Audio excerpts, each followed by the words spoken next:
Moni Ramadan, Row 4, RRI Palembang.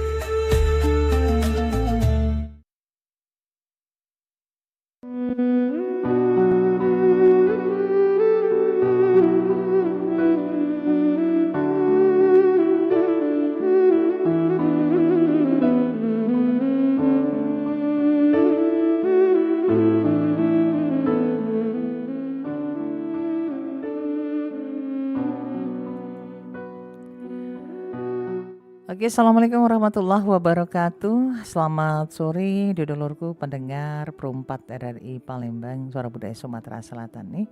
Di suasana sore hari ini kita bertemu lagi untuk edisi hari Kamis, tepatnya tanggal 5 Maret 2026 ya, atau bertepatan dengan 15 Ramadan 1447 Hijriah. Dan tentunya di dialog Hikmah Ramadan kali ini kita akan membahas tema, kalau kemarin tentang haji. Kalau hari ini kita akan membahas tema tentang kalau kemarin tentang puasa, hari ini tentang haji ya. Dan kakek dulur dipersilakan baik untuk bisa berpartisipasi lewat line telepon 0711351656 untuk bertanya dengan Ustadz Mudo Belaga Pulo. Ini dia Ustadz Mudo kami, Adinda Muhammad Setiawan SHMH, kita panggil biasanya dengan Cek Wan. Halo, Assalamualaikum Cek Wan. Waalaikumsalam warahmatullahi wabarakatuh, Cek Gaya. Sehat ya Cek Wan nih? Alhamdulillah, Cek Gaya. Alhamdulillah, masih maklah. Maklah. Maklamu tuh lah. Iya. Bukan makbah. Makbah tuh kayak laju nak boleh adek lajunya. Kalau makbah tuh ya. Iya. Nah hari ini tentunya dalam acara dialog Hikmah Ramadan nih dulur ya. Bersama Ustadz Cek Wan, atau biasa disapa Cek Wan nih, Ustadz Muhammad Setiawan SHMH, membahas tentang haji. Nah, sebelum pendengar lagi bergabung, Ustadz mungkin dipersilakan untuk materinya di hari ini. Terima kasih Cek Gaya. A'udzubillahi minasyaitonirrajim. Bismillahirrahmanirrahim. Wahyukum bitahiyatal Islam tahiyata ahlal jinan fatahiyatuhum fiha salam. Salamun qallam min rabbir rahim. Assalamualaikum warahmatullahi wabarakatuh. Alhamdulillahi rabbil alamin wa bihi nasta'in ala umurid dunya waddin.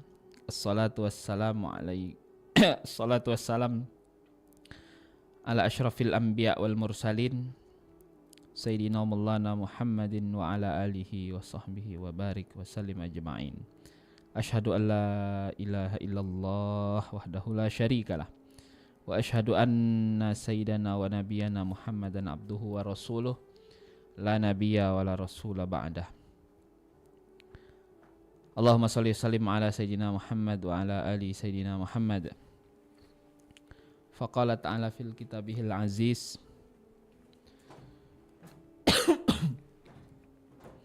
wa atimul hajja wal umrata lillah, sadaqallahul azim wa sadaqa rasuluhun nabiyul karim wa nahnu ala dzalika minasyahidin wasyakirin walhamdulillahi rabbil alamin. Wa ba'du. Para pendengar, para pemirsa, kaum muslimin, kaum muslimat dimanapun berada yang insyaallah senantiasa dirahmati dan dimuliakan oleh Allah Subhanahu wa taala. Tahun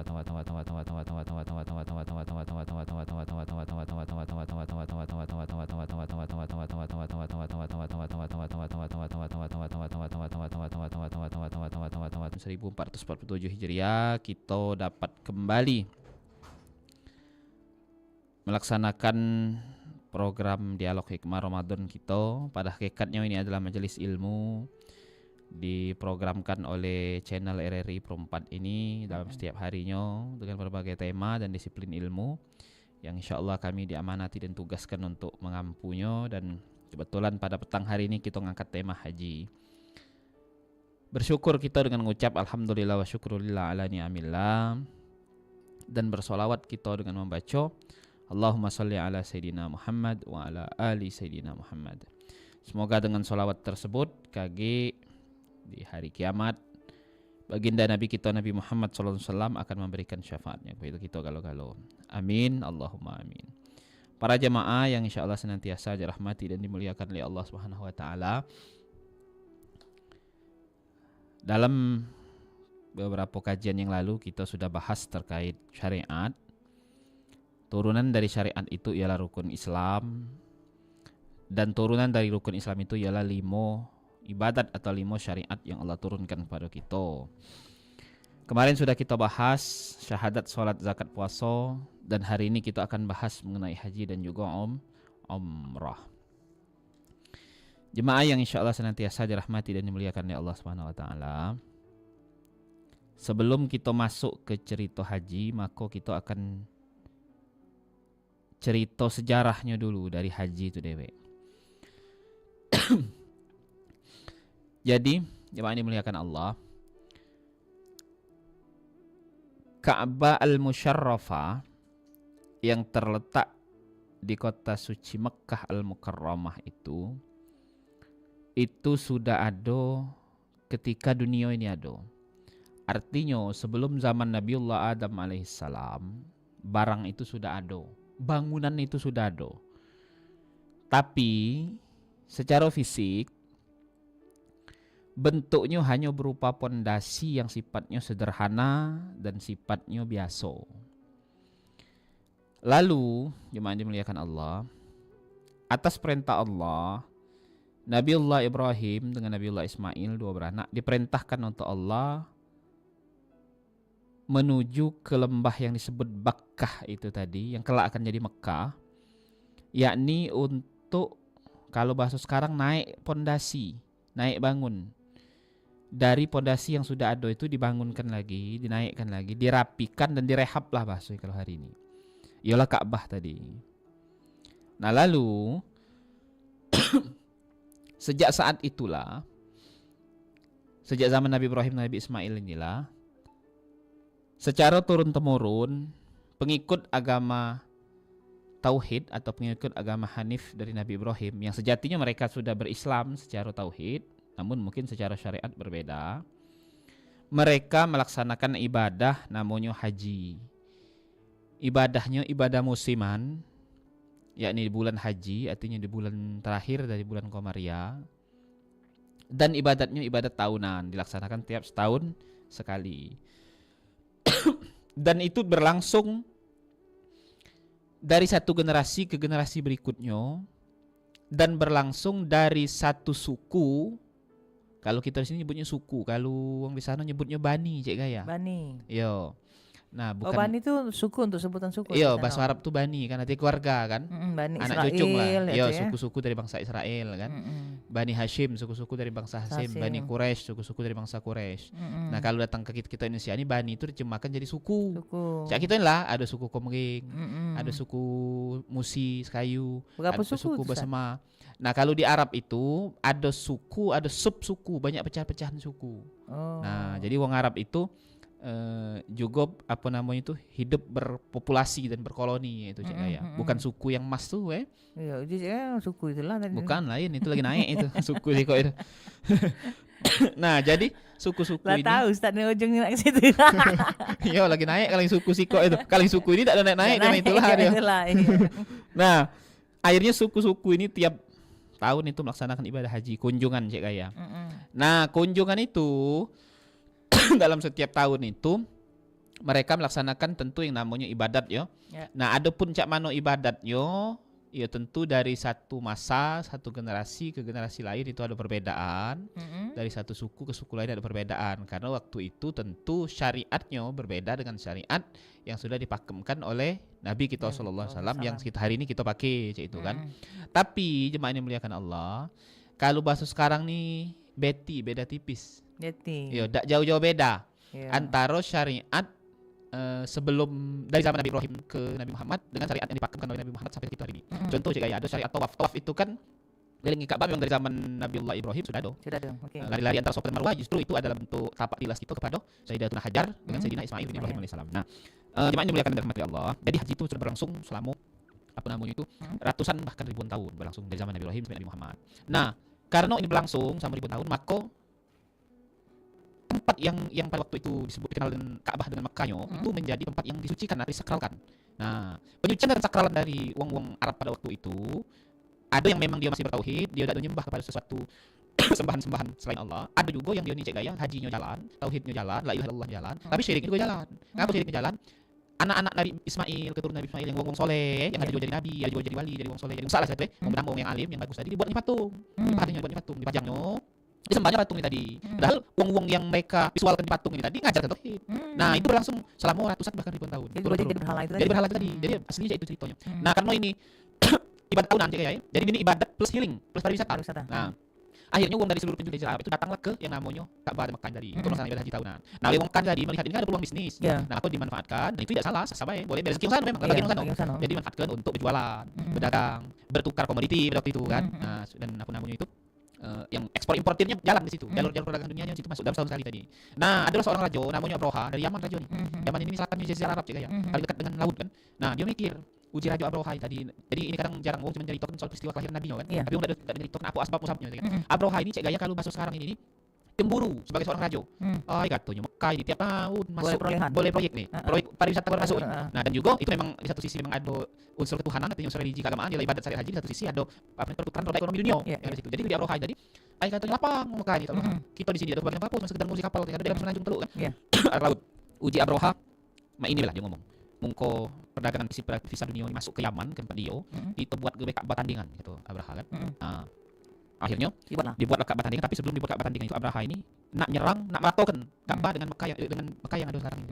Nah, akhirnya dia datang dengan rombongan kelompoknya gajah aja ya, sampai pasukan bergajah. Nah, banyak gajah aja ya. Jangan ke sini gajahnya. Jangan ke sana bergajah.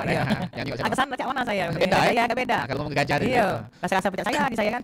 Menyinggung atau mengatai. Iya, di saya tuh. Jadi mau gajah deh cek gajah dalam waktu itu. Jadi bukan onto, bukan kudo, bukan kambing ya. Nah, mau gajah. Ada banyak cek gajah. Cek gajah. Ayo cek gajah ini. Yang tegati itu bakso. Cak mana ada? Nah, jadi cek gajah. Bawa gajah. Tadi pasukan. Tidak banyak cek gajah. Paling gajah itu mungkin ada yang ter-7, ada yang ter-5, ada yang ter-9. Gajah lah jumlahnya. Dibawa untuk nyerbu apa? Ka'bah tadi kan. Ayo, nah Ka'bah ini waktu itu dia yang megang kuncinya, itu namanya Abdul Muttalib. Nah, Abdul Muttalib kakek Nabi, nama asli itu Syaibah ya. Ya, Syaibah ini ngapa disebut Syaibah karena beliau ini waktu kecil sudah ada uban tuh ya. Nah, jadi disebut Syaibah yang beruban dia waktu muda kan. Nama julukan Abdul Muttalib hambanya si Thalib, hamba yang galak nyari ilmu sebenarnya. Nah, ada Abdul Muttalib begitu sampai gerbang Mekah, pasukan gajah lagi datang gudung itu makin tabu-tabuan kan. Jadi pasti datang itu uji Abdul Muttalib apa itu itu. Akhirnya Abdul Muttalib keluar menuju ke gerbang yang jauh dari gerbang Mekah kan ke Ka'bah kan. Abdul Muttalib tinggal di sekitar Ka'bah lah. Ditemui oleh Abdul Muttalib. Ya Abdul Muttalib ya Allah. Kau katanya yang pemilik Mekah ini katanya. Ya Abdul Muttalib bukan, aku bukan pemilik Mekah. Yang punya Mekah ini Allah Azza wa Jalla katanya. Aku ini hanya ditugaskan untuk merawat itu Abdul Muttalib memegang kuncinya Ka'bah ini. Yang punya ini Allah itu Abdul Muttalib. Ya sudah jika kata Abraha, kami niat nak hancur ini supaya defisit visa perjalanan haji itu pariwisata pergerakan roda ekonomi itu balik kepada aku di Yaman. Ya Abraha tadi. Nah, jawaban Abdul Muttalib ya, lajulah itu Abdul Muttalib. Lajulah. Ini rumah Allah ya Abdul Muttalib. Yang punya Allah, yang pertahanannya juga Allah. Aku ini cuma ditugaskan megang kunci, ditugaskan jagonya baik, ngerawatnya baik. Jadi kita Abdul Muttalib, kami tidak punya kepentingan untuk nahan kamu atau melarang kamu atau juga persilahkan kamu. Dekat di situ Abdul Muttalib. Akhirnya kata Abdul Muttalib, ya lah Mekah. Wahai wong Mekah, Abdul Muttalib panggil anak misan cicit proyek tadi ya. Kan keluarga masih kan berusaha. Kata Abdul Muttalib, kita jingok ke baik. Tapi dia ngomong jingok ya. Looking aja. Kita jingok ke baik, kata dari bukit. Jadi kita Abdul Muttalib payu, tuh naik bukit kita jingok apa yang terjadi di nyerang Mekah. Ayo tinggal Ka'bah tadi ini. Masuk pasukan bergajah nyerang Mekah. Sebelum pasukan bergajah masuk ke Mekah, Allah Ta'ala melalui burung ababil ya. Burung ababil ini bukan burung elang, bukan dia. Tapi sana masih ada burung itu. Dia ini semacam burung pipit ya, burung biasa. Ya, burung biasa. Nah, di situ dikirim oleh Allah Subhanahu wa taala apa namanya itu memegang kerikil dari neraka yang itu dijatuhkan disampakkan di pucuk pasukan bergajah tadi sampai pasukan bergajah cik pecah daun dimakan ulat. Jadi bukannya luka, bukannya koyak, bukannya tapi hilang daging. Oh. Iya, pecah daun dimakan ulat kan? Hilang daging. Bukannya luka, bukannya sobek, bukan koyak, bukan motong tapi hilang daging. Begitu kerikil itu ngentak perut hilang. Iya, ada kepala dan kaki be. Nah, kira itu. Jadi hancur lalu lantak lah. Akhirnya kata Abdul Muttalib, buktikanlah wahai Bani Hashim, wahai Bani Quraisy, katanya dia ngomong bahwa sahanya inilah katanya kemuliaan rumah yang memang rumah ini milik Allah Subhanahu wa taala. Nah, di saat bersamaan itu juga, Cik Gaya, Nabi kita Muhammad SAW dilahirkan di tahun tersebut. Tahun nama tahun tersebut Amul Fil, tahun bergajah. Di tahun itu ada penyergapan dan penyerbuan tentara Abroha untuk nyerang Mekah. Nah, Cik Gaya, menurut informasi yang aku terima, aku juga belum pernah datang ke Yaman. Di Yaman itu Ka'bah palsunya masih ada sampai hari ini, Cik Gaya. Oh, yang Ka'bah palsu yang dibangun oleh Abraha tadi. Jadi dijadikan situs cagar budaya, bukan untuk naik haji bukan, tapi dijadikan sebagai pelajaran, sebagai Bentuknya sama persis. Artefak sejarah. Bentuknya sama persis. Ada multazamnya juga, ada tempat tawafnya, ada di kotak-kotaknya bentuknya persis. Tapi sudah dijadikan benda cagar budaya ya. Dijadikan situs arkeologi oleh pemerintah yang ada di sana. Jemaah yang dimuliakan dan dirahmati oleh Allah. Selanjutnya baru kita cerita terkait haji dan umroh ini. Nah, jadi jemaah ini dimuliakan Allah, ada sikok syariat yang itu syariatnya hanya dilaksanakan oleh wong yang mampu dari 5 rukun Islam, yaitu haji. Mampu apa? Pertama, mampu finansial, keuangan. Kedua, mampu fisik. Ketiga, mampu secara keluarga yang ditinggalkan. Keempat, mampu secara keilmuan. Sudah itu mampu dan siap untuk menjalani segala resiko baik dari awal maupun dari akhir dari pelaksanaan ibadat ini. Karena ibadat haji satu-satunya ibadat yang punya rangkaian, punya fase, punya rangkaian tertentu, punya fase tertentu, punya tempat tertentu dan punya waktu tertentu. Nah, beda dengan ibadat yang lain. Jadi kalau haji umroh apa bedanya Pak Ustaz? Haji umroh tak kati beda cuma sikok. Kalau haji itu ada wukuf di Arafah, kalau umroh tak kati. Sisa selebihnya ada kalau. Nah, Jabal umroh aduh. Iya, jadi apa namanya itu? Hanya pada waktu pelaksanaannya. Jadi kalau dia haji lah sudah pasti dia merangkap umroh, pasti dia melaksanakan umroh. Tapi kalau dia melaksanakan umroh maka belum tentu melaksanakan ibadah haji. Nah, jemaah yang dimuliakan dan dirahmati oleh Allah, secara apa namanya itu bahasa haji itu hajjun. Haji itu apa? Haji itu berkunjung ya, secara bahasa. Jadi sebetulnya aku misalnya nyengok Cik Gaya berkunjung itu haj secara bahasa. Nah, tapi secara istilah haji itu ialah mengunjungi Ka'bah untuk melakukan amal ibadah dengan syarat dan rukun tertentu. Coba kita Oke, terima dulu ya. lanjutkan. Halo, assalamualaikum. Halo. Waalaikumsalam. Rara. Iya.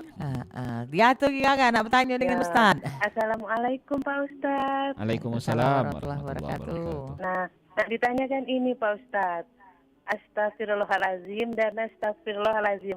Yang untuk uang banyak yang mana, yang dewean yang mana? Oh ya. Ya itu deh Pak Ustaz ya. Mami Gaya, terima kasih. Assalamualaikum. Waalaikumsalam warahmatullahi wabarakatuh. Aku dapat informasi baru bahasanya ada panggilan Mami Gaya. Jadi nyawa pertanyaan gayahnya iya Mami sih kok ini. Jadi nyawa pertanyaan Cek siapa tadi Cek? Itu Rara. Cek Rara tadi. Domir itu yang dituju di dalam kalimat itu. Uang sosok objek yang dituju dalam kalimat itu. Apakah dia atau wong banyak atau wong lain atau apapun itu kan. Nah, kalau dia astagfirullahalazim artinya aku mohon ampun kepada Allah. Nah, tapi kalau dia nastaghfirullahalazim kami atau kita memohon ampun kepada Allah. Jadi kalau wong banyak pakai nun, domir nahnu, nastaghfirullahalazim. Kalau dewean pakai domir alif ya biasa ya itu astagfirullahalazim. Nah, kalau kita mimpin jadi imam untuk ini pertama kita astagfirullahalazim dulu, yang kedua baru nastaghfirullahalazim. Kalau kita mimpin tapi kalau kita dewean ya astagfirullahalazim. Nah, selebihnya kalau rame-rame baru nastaghfirullahalazim. Nah, itu Cek ya. Bukan jadi telepon tadi? Belum lagi ya. Iya, ngagak lah ya berarti. Nah, itu dia ini kali ini. Halo. Halo, assalamualaikum. Waalaikumsalam. Dari Cik Nadia ini. Dedek bodek dia tuh. Dedek bodek. Iya, tadi tuh kami yang nelpon tadi itu, cuman karena Pak Ustaz lagi jelasnya kan, kami urung ke dulu. Kita lanjutkan lagi teleponnya kan. Iya. Ya, assalamualaikum Pak Ustaz. Waalaikumsalam warahmatullahi wabarakatuh. Jadi pengen bertanya nih Pak Ustaz ya, terkait dengan cerita Pak Ustaz mengenai Ka'bah tadi kan, tentang tentara gajah. Nah, kalau kita ingat tentara gajah ini, ingat salah satu surat di Al-Quran, Al-Fil kan? Ya, benar. Ustaz, ya? Nah, kami tuh pernah dengar ada keutamaan-keutamaan dari segala macam surat-surat yang di Al-Quran itu Pak Ustaz ya. Katanya kalau misalnya terhindar dari sihir itu Al-Falaq. Terus kemudian itu Al-Insyirah. Nah, kalau keutamaan dari surat Al-Fil itu dewe apa ya Pak Ustaz? Iya ya. Keutamaannya deh. Keutamaan dari membaca surat Al-Fil itu. Ya, oke. Nah, itu yang ditanya ke Pak Ustaz ya. Atas jawabannya kakek, kami ucapkan syukran kasiran. Itu kakak ya. Terima kasih. Assalamualaikum. Waalaikumsalam warahmatullahi wabarakatuh. Kalau tadi jadi mami, ini jadi kakak. Banyak sekali panggilan saya. Iya, kakek aku manggil madam Mas sudah ini. Mau kasih Cek siapa Cek tadi? Itu tadi Nadia. Cek Nadia, mau kasih pertanyaannya. Gini Cek ya. Ada memang dalil nas yang menyebut mengenai keutamaan suatu surah tertentu. Contoh surah Al-Falaq dan Anas terhindar dari sihir itu memang ada dalil hadisnya. Nah, ada juga yang itu bentuk ijtihad ulama ataupun pendapat ulama. Tapi kajiannya dari Quran itu ada, Nek. Contoh misal, Cik Gaya, kalau nak pengen buntu, baca Al-Waqiah. Kalau nak pengen lancar luncur dunia akhirat, baca Yasin. Kalau nak pengen kemudahan, baca An-Insyirah. Nah, ini ya, nah yang ini kami belum bertemu dalilnya. Belum bertemu, bukannya dak kata bahasanya itu belum bertemu dia mana ini ya kan. Nah, banyak juga surat-surat yang lain. Kalau nak mudah beranak, baca surat Maryam. Cik Gaya, kalau kira-kira anak nak ganteng kaki atau nak Yusuf. cantik, baca Yusuf. Nah, kalau kira-kira nak pandai diplomasi, baca surat Ar-Rum. Oh, Nama itu deh. Okay. Nah, itu Fadilah-fadilahnya nah, ya. ada memang dalil nas nyatokan bahwasanya fadilah surat ini untuk ini ada. Tapi ada juga yang bentuk ijtihad ulama, Cik Gaya. Nah, ijtihad ulama tadi dari mana Pak Ustaz? Dari ayat itu dewek. Ngapo? Ayat itu tuh isinya apa, doa apa, tujuannya apa, ininya itu apa, makna ayat tuh terjemah dan tafsirnya itu cak mano. Nah, tentu dari situlah karena ini ayat mulia pasti digunakan untuk kegiatan yang mulia. Nah, adapun untuk surah Al-Fil tadi, maka kita jingok ana belum bertemu dalil yang nyatakan secara langsung apa keutamaannya. Tapi kalau kita jingok dari konstruksi terjemahan dan tafsiran dari surat Al-Fil ini tadi, bahwasanya mah ini intinya. Ketika Allah nak menjaga sesuatu, walaupun tidak katik manusia menjaganya, di situ pastilah Allah langsung akan beri penjagaan pada sesuatu itu tadi. Nah, jadi apa keutamaannya tadi? Kalau nak kita kiaskan bahasa itu, misal andai kata apa namanya itu katonglah cak ini misalnya. Tapi ini analogi kias aku, Bang. Karena belum bertemu dalil yang menyatakan keutamaan secara resmi apa itu keutamaan itu. Misal contoh ketika kita meninggalkan rumah, apa namanya itu, walaupun bukan kita jago, minta Allah jago langsung sebagaimana Allah menjago Ka'bah Baitullahnya ketika diserang oleh Abraha yang maha dahsyat, tapi walaupun tidak katik uang yang nyagonya, tapi Allah langsung menjago jagoannya. Nah, kira-kira itu. Nah, kira-kira tujuan daripada ayat surat Al-Fil tadi yaitu kemahabesaran Allah dalam menjaga sesuatu yang Dia kehendaki, walaupun tidak katik manusia yang menjagonya, walaupun ada manusia yang sekuat mungkin demikian rupa untuk merusaknya, tidak akan baca. Nah, kira-kira model itu keutamaan tadi. Nah, kita lanjutkan jemaah yang dimuliakan dan dirahmati oleh Allah Subhanahu wa taala. Belum ada telepon nih. Nah, lanjut lagi. Halo. Assalamualaikum, Mek Gaya. Lemek boleh. Yuk. Assalamualaikum Ustaz. Waalaikumsalam warahmatullahi wabarakatuh. Abah Uju. Abah. Bukan Abah nih, Mang. Ustaz. Ya, mana Mang Uju? Mana kalau misalnya ada jemaah yang nak pergi haji berangkat lagi ini. Tahu-tahu belum sampai waktunya lakinya meninggal. Panggil dari jadi bini ini kena dari anak atau lala. Nah, cerita dari pemerintah kata dia kalau di saran untuk pemerintahan dia siapa dari saran baca dah. Kalau dari hukum namanya mana itu? Baca dah. Itu yang disebut baca boleh tak? Nah, itu baik. Itu baik boleh tak? Itu baik dengan. Yo, siap. Karena ya mulai. Ya, Waalaikumsalam. Waalaikumsalam warahmatullahi wabarakatuh. Kasih mengujuk pertanyaannya. Ada wong dua laki bini, laki dari lanang, bini dari bino, gitu ya. Iya, saya malah kepengen ngomong. Jangan serius-serius ada suasana. Nah, dua laki bini tadi, si kok bapak si kok ibu, bini telah meninggal, lakinya meninggal duluan, bininya ini masih ada, dan beliau ini berdua sama barengan tahun berangkat. Sebelum jatuh tempo tahunnya nak berangkat, lakinya meninggal duluan. Nah, maka bininya ini raso apa istilahnya itu tidak kata yang wangi lah bahasanya itu untuk berangkat. Maka mengujuk prosedur yang kami tahu ya, itu bisa diusulkan ke pemerintah untuk ganti posisi lakinya itu dengan ahli waris dalam hal anak atau mantu atau cucu atau cicit atau cangga, tapi jangan tahu jauh itu. Yang masih pokoknya do, yang masih ada garis darah lah ya. Garis darah. Nah, tapinya ketika dia sudah melaksanakan ibadah haji, maka status haji yang dilaksanakan itu tadi punya yang melaksanakan ini tadi. Oh, bukan yang meninggal. Punya meninggal. Ngapa itu Ustaz? Karena yang melaksanakan ini kalau dia belum pergi haji. Tapi kalau yang melaksanakan misalnya dia pernah pergi haji, maka ngomong ke dia niatnya badal lah haji yang dia pergi itu kedua yang punya ayah ini tadi meninggal tadi ini, betul malah ya. Maka itu statusnya belum badal. Karena uang yang membadalkan itu harus sudah pergi haji dulu. Nah, jadi kalau statusnya tadi yang ditentukan oleh anak yang berangkat haji, maka itu punya emaknya dan punya anaknya. Nah, punya abahnya tadi statusnya belum berangkat haji, cuma dia sudah menuju. Nah, kalau dia nak dibadalkan, maka suruh orang lain atau triple apapun itu yang lain lah yang sudah pernah pergi haji yang dia siap untuk melakukan badal hajinya. Nah, tapi kalau misalnya ada keluarga yang sudah pergi haji ngembek jatah ayahnya ini tadi, maka niat lagi tadi untuk badalkan ayahnya, maka sudah luntur kewajiban ayah tadi. Ya, jadi situasional itu dan kondisional. Nah, lanjut saja, Pak. Belum lagi. Coba kita lanjutkan dulu ya. Nah, jemaah dimuliakan Allah. Belum ya? Nah, ada lagi ya. Halo. Assalamualaikum, Cik Gaya. Waalaikumsalam warahmatullahi wabarakatuh. Siapa nih? Adi Cik Gaya. Oh, Tetu si Adi. Sekarang nih. Sekarang nih. Ngerti. Ngerti. Assalamualaikum, Pak Ustaz. Waalaikumsalam warahmatullahi wabarakatuh. Ini Pak Ustaz, yang dipesan haji hari ini Pak Ustaz ya. Ini kan Pak Ustaz, kalau yang ini kan, yang ini rukun Islam kelima itu kan, haji baru mampu Pak Ustaz. Iya. Mungkin kita tidak mampu meneruskannya. Jadi doa lain Ustaz. Aku pernah dengar dari tausiah ini Ustaz, katanya kalau sholat Isra Ustaz, pahalanya sama dengan haji dengan umrah Ustaz. Sholat Isyraq. Oh iya. Itu Pak Ustaz yo. Terima kasih penjelasannya, Cek ya. Terima kasih yo. Assalamualaikum. Waalaikumsalam warahmatullahi wabarakatuh. Pertama, mengenai dalil sholat sunat Isyraq itu sama dengan pahala haji dan umroh, ana belum ketemu literaturnya. Mungkin kita baca juga dengan ana kalau ketemu literaturnya kan dari mana. Tapi bisa jadi itu cek siapa? Itu Jadi Sukarni. Ya, bahwasanya dalil semacam itu bisa jadi ada. Mungkin kami belum ketemu kitabnya, belum ketemu literatur dan referensinya itu kan. Mungkin jadi ketemu, mungkin yang ngomong itu punya, tapi mungkin karena jadi tidak 20 apa istilah itu terlalu mengupas dari mana sumber referensinya, nukilan nasnya itu. Jadi mungkin belum disampaikan tadi kan. Bisa jadi memang ada mungkin, tapi kami belum ketemu soal sunat Isyraq. Nah, tapi kalau 40 Jumat itu memang ada dalil. Walaupun dia bukan hadis yang terlalu masyhur dan familiar ya. Bahwasanya 40 Jumat itu sama dengan ibadah haji. Nah, tapi maknanya yang Allah jadi ibadah haji kan bila mampu ya. Nah, kita ini tidak lepas dari dua kalau kami ini. Satu ikhtiar, dua tawakal. Ikhtiar kita itu harus ada itu dalam bentuk mana? Kemampuan yang dimaksud sini untuk masalah ibadah haji itu kan banyak banyak item yang harus dipenuhi kan. Entah itu kemampuan ekonomi kita, keluarga kita, kemampuan fisik kita, kemampuan keilmuan kita, kemampuan keberangkatan dan lain sebagainya. Nah, ikhtiar kita untuk bisa berangkat haji itu apa dia? Walaupun istirahat aja ya. Jadi itu bagus dalam sinetron ya. Jadi walaupun dia tuh nabung dimasuknya ke celengan ayam itu 1.000 perak sehari. Tapi jangan jingok 1.000 perak yang regol pemen lagi dapat itu. Yang dijingok itu, dijingok istiqomah proses dia selama nabungnya tadi. Maka ketika wong itu niat untuk haji nabung celengan ayam tadi 1.000 perak itu bunyi koin 1.000 beteng masuk tadi. Itu nilainya oleh Allah sebagai bentuk ikhtiar dia. Nah, usah kesampean yang kaki duit itu onak atau tidak, atau dulu kaki kesampean dak umur atau tidak. Nah, itu bukan perkara kita dan bukan kehendak kita untuk menjawab itu. Dan saya percaya pada kun fayakun. Nah, kita harus serahkan sepenuhnya itu pada Allah. Arti ikhtiar ada. Nah, sudah lah ikhtiarnya ada, maka yang selanjutnya yang harus kita asal tak katik lagi katik bukan, ialah doa. Nah, doa itu artinya apa? Ya dengan doa apa nama itu? Doa semampu kita semasa ini kita, sepacak kita.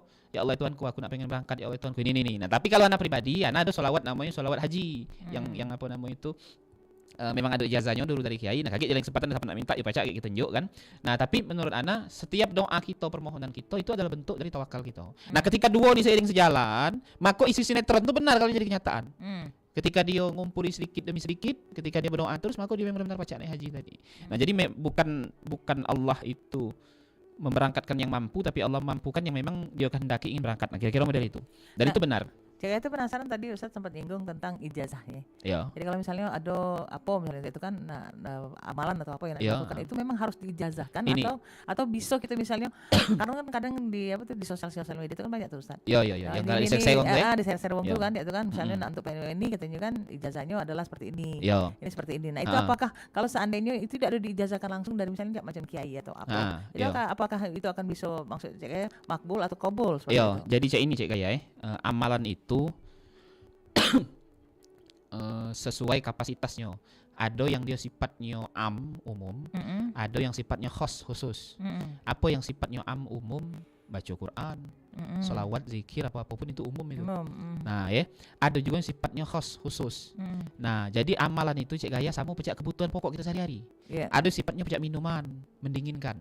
Ada sifatnya pecah makanan, mengenyangkan. Ada yang sifatnya pecah vitamin. Dimakan itu tambah bugar, tambah sehat, menyehatkan. Ada juga yang dimakan pecah obat cek gaya. Obat itu nak sesuai takaran dokter. Kalau kita kedikitan atau tidak makan sesuai, maka penyakit itu akan lambat hilang. Kalau kebanyakan kita baca overdosis. Kalau bahasa kayu itu cek gaya game over. Game over. Iya, kalau meninggoy itu bahasa Jerman itu. Jerman itu. Belum les ya? Belum cek. Iya. Kita les biasa kayak sudah ini. Nah, cek biasa les di Teluk Kijing, Ustaz. Di Teluk Kijing. Aku di Tanjung Sakti les.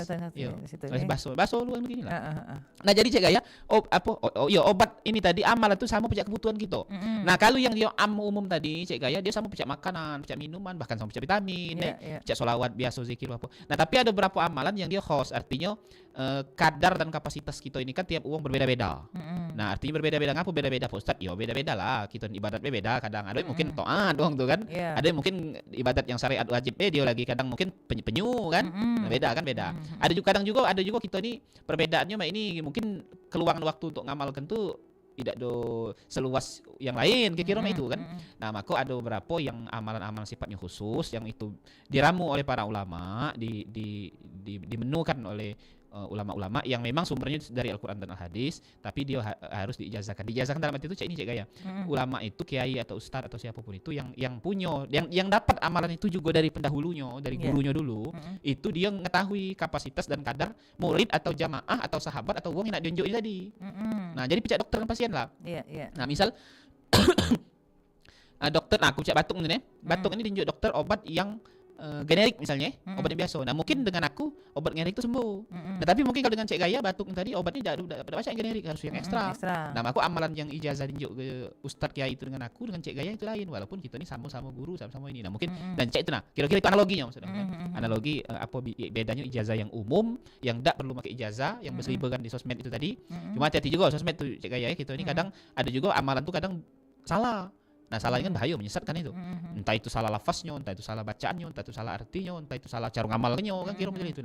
Nah, tapi alangkah baiknya apapun itu segala yang berkaitan dengan agama ini kita sandarkan kepada guru, artinya disandarkan kepada ustadz, entah itu kita kenal, alangkah baiknya kalau yang dikenal kan, ataupun juga yang tidak dikenal. Artinya kita ada sumber dari wong, bukan dari postingan kan. Postingan kan pacak siapa sekarang, di zaman AI kan. Nah, pacak siapapun itu, pacak apapun itu, tapi kalau dia dari wong maka jelas wujudnya. Nah, kalau ketika di hari kiamat kali ada problem dengan masalah amal kita, entah itu pahala atau tidak, entah jadi dosa, maka yang bakal nanggung pertama atau wong yang pertama kita dapat lah. Yang dapat ya. Ya, kita padukan hadirat Allah. Nah, jemaah yang dirahmati dan dimuliakan oleh Allah. Masih, Cek? Iya. Nah, kita lanjutkan lagi ini. Jadi itu soal kemampuan dari ibadah haji itu, Dewek. Nah, sekarang kita bahas syarat wajib hajinya dulu. Pertama, ya tentu Islam. Jadi wong yang di luar Islam, maka hitungannya bukan haji, dia hanya jalan-jalan. Nah, dan itu tidak diwajibkan, bahkan peraturan pemerintah itu dilarang yang non-muslim itu masuki dua tanah suci kan. Kalau di luar tanah suci tidak ada masalah. Nah, yang kedua berakal sehat. Nah, jadi Cek Gaya yang agak kurang-kurang nih, yang dia apa namanya itu akalnya tidak penuh, maka dia tidak katik syarat kewajiban haji di situ. Jangan kena haji, dia sholat dan puasa tidak wajib. Nah, maka kalau ada orang galak komentari bertanya, Ustaz ODGJ pinggir jalan tidak puasa, jangan dikomentari. Kalau kita komentari, kita yang ambil status ODGJ. Iya benar. Benar. Apa lah Cek Gaya? Nah, jadi syariat ini dimaksudkan Allah harus diterima oleh akal. Jadi ketika akalnya baik, barulah wong itu bisa melakukan syariat. Kalau syariat yang biasa lagi tidak lagi suruh haji kan, kalau dia nganar boleh gawi puluh gitu. Nah, ada lagi telepon diaturi. Halo, assalamualaikum. Betul dia ya. Nah, yang ketiga baligh, Cek Gaya. Baligh ini artinya sudah masuk umur, Cek Gaya. Kalau seorang laki-laki dia sudah ada yang namanya mimpi junub, kalau seorang perempuan dia sudah ada namanya menstruasi datang bulan, halangan. Nah, baru dari situ diwajibkan ibadat dan diwajibkan syariat. Salah satunya haji. Nah, jemaah ini muliakan Allah. Ada sikok kekeliruan, nah ini nak luruskan di sini ya. Di kalangan masyarakat kita, ketika seseorang itu ngomong dia rindu Baitullah bagus 1000%. Nah, ketika dia naik haji ataupun umroh, dia menaik haji dan umroh kan anak yang masih qoblal bulugh, belum balik. Jawabannya boleh tak boleh jawabannya. Bagus tak bagus. Ngapa boleh Pak Ustaz? Dia udah kasih larangan kok barang bagus. Boleh tak Pak Ustaz? Boleh, ngapa udah kasih larangan kok mengenalkan kan. Intinya kan itu. Tapi bahasanya kurang afdol. Ngapa kurang afdol? Ya budak nih syariat semayang lagi tak ada masuk. Nah, dibangkat ke itu. Alangkah afdolnya kalau itu kuotanya jatah atau rezeki yang untuk ibadat haji ataupun umroh tersebut dinjuk ke wong soleh yang dia kurang mampu secara ekonomi dan dia memang diberangkatkan. Nah, itu lebih afdol daripada dia berangkatkan budak. Budak mana tahu lempar batu, lemparnya dengan uang walaupun dia kan. Ya budak itu belum mukallaf. Iya, benar. Belum akalnya belum penuh. Nah, maka jemaah ini muliakan Allah. Nah, dan juga itu Cek Gaya tidak menggugurkan wajib haji dan wajib umroh bagi budak itu karena budak itu belum balik. Nah, jadi ketika dia besar ya masih wajib, masih ada dia wajib haji, wajib umrohnya. Nah, maka jemaah ini muliakan Allah, kita harus berilmu memang beramal ini memang harus berilmu. Jangan sampai kita apa namanya itu asal jablek dan tidak didasari dengan ilmu. Nah, ini penting. Nah, selanjutnya syarat wajib haji itu yaitu merdeka. Nah, kalau sekarang ini maka seluruh kita yang ada di pucuk bumi ini sudah merdeka kalau Cek Gaya. Karena ngapo perbudakan atau hamba saya itu tinggal hukumnya tapi statusnya sudah lama dihapus oleh Islam dan dihapus oleh baginda Nabi kita sallallahu alaihi wasallam. Jemaah ini muliakan dan dirahmati oleh Allah. Mak mana Cek Gaya pecahnya lah ini ya? Iya, sudah waktunya. Sudah waktunya. Kaget kita bahas di lain kesempatan terkait apa itu seluk-beluk haji dan umroh. Masih panjang cerita, tapi karena waktu sudah menjepit kita, Cek Gaya ya? Iya. Nah, tidak lama lagi kita akan mengakhiri program ini dan semoga apa yang kami sampaikan ini bermanfaat untuk kita galo-galo dan bisa menjadi ibrah dan pelajaran. Kebenaran hanya milik Allah, sedangkan kehilapan hanya milik pribadi diri kami ini. Kami ucapkan terima kasih kepada seluruh jamaah baik yang mendengar maupun yang sudah bertanya. Semoga Allah berikan kita kekuatan galo-galo dalam menjalani ibadat ini. Kami mohon maaf apabila ada khilaf dan salah. Kepada Allah kami mohon ampun. Dan akhirul kalam, Syukron jazakumullah ahsanul jaza wal afu minkum. Nah, sebelum tutup Cik Gaya, karena Cik Gaya galak pantun, aku aja nak pantun Pantun dulu. ada dulu. Nah, ubi kayu biji serasi, thank Oke. you, terima kasih. Iya. Wallahul muwaffiq ila aqwamit thoriq. Wassalamualaikum warahmatullahi wabarakatuh. Waalaikumsalam warahmatullahi wabarakatuh. Dulurku di mana berada tadi barusan bae kita sudah mendengarkan mengikuti sama-sama tentunya dialog hikmah Ramadan untuk edisi hari ini dengan tema haji di 15 Ramadan atau bertepatan juga dengan 5 Maret 2026 nih. Semoga apa yang menjadi pencerahan yang sudah diberikan ataupun dikasih oleh Ustadz Cik Wan tadi ini bisa menambah hasanah ilmu dan tentunya juga kebermanfaatan bagi kita galau-galau agar kita bisa menjadi hamba Allah yang semakin meningkatkan kualitas iman dan takwa kepada Allah Subhanahu wa taala. Terima kasih Ustadz dan tentunya dulurku di mana berada kita cukupkan sampai di sini dulu kebersamaan kita di Hikmah Ramadan sore hari ini. Wassalamualaikum warahmatullahi wabarakatuh. Waalaikumsalam. Dulur-dulur, sudah kita peloi program acara Hikmah Ramadan. Acara ini baca dulur peloi setiap hari selama bulan Ramadan di Pro 4 RRI Palembang Harmoni Ramadan.